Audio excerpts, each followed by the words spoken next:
ایک بادشاہ اپنی رعایا پہ ظلم و ستم کر کے بہت سا خزانہ جمع کر لیا اور شہر سے باہر جنگل بیابان میں ایک خفیہ غار میں چھپا دیا۔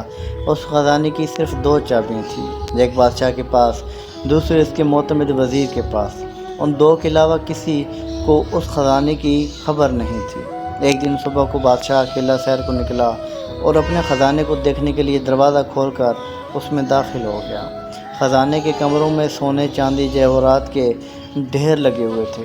ہیرے جواہرات بکسوں میں سجے ہوئے تھے۔ دنیا کے نوادرات کونے کونے میں بکھرے پڑے تھے۔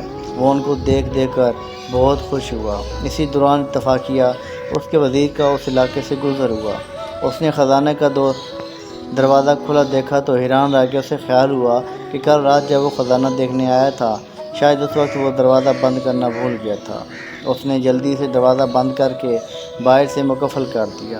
ادھر بادشاہ جب اپنے دل پسند خزانے کا معائنہ کر کے فارغ ہوا تو واپسی پر دیکھا تو دروازہ بند تھا، لیکن یہ دروازہ باہر سے مقفل تھا۔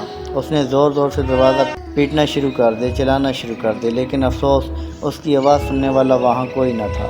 وہ لوٹ کر پھر اپنے خزانے کی طرف گیا اور ان سے دل بہلانے کی کوشش کی، لیکن بھوک پیاس کی شدت نے اسے تڑپانا شروع کر دیا۔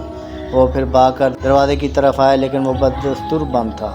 وہ زور سے چیخا چلایا، لیکن وہاں اس کی فریاد سننے والا کوئی نہ تھا۔ وہ نڈال ہو کر دروازے کے پاس گر گیا۔ جب بھوک پیاس سے وہ بری طرح تڑپنے لگا تو رینگتا ہوا ہیروں کی تجوری تک گیا۔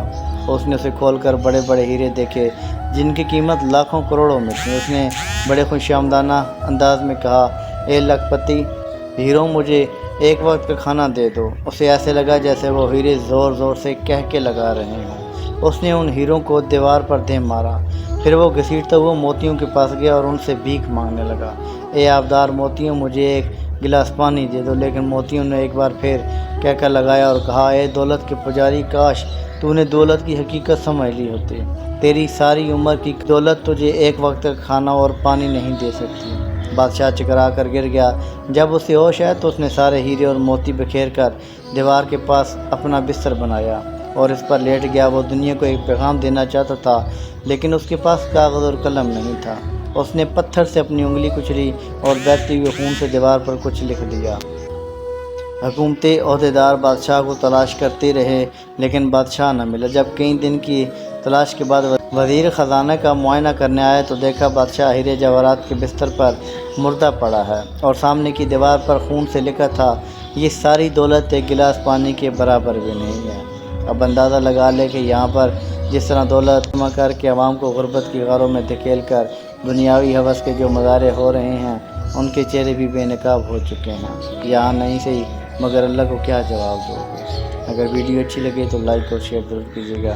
جزاکم اللہ خیر۔ سلام پہنچے۔